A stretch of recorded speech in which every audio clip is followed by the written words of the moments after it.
Well, there are more bicyclists out on the road than ever as the hobby becomes increasingly popular during the pandemic. But that increase comes with more reports of road rage. And KEZI 9 News reporter Chris Lewinberg has the story.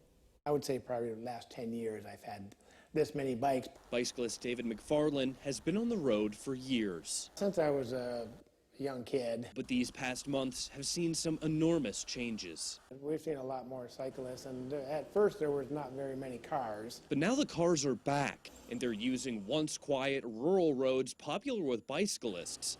And some say that's bringing out the worst in drivers. McFarland says that he and his wife were riding side by side right here on Fir Butte Road just west of Eugene. He heard a driver behind him, so he started to slow down to fall behind his wife, but that wasn't enough for the enraged driver.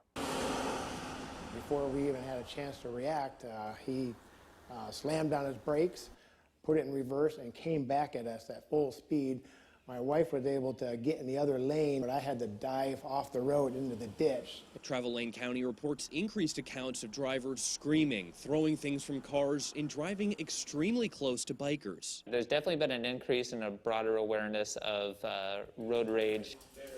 Eugene bike shop Land Speed's Fix says it's been inundated with repairs during the pandemic, and new bikers need to be aware of which high traffic roads to avoid. Finding routes that are safe, learning the rules of the road, who has the right of way, but more so just assuming that you don't have the right of way. Just because you're a pedestrian doesn't mean that a car is going to abide by any laws or rules.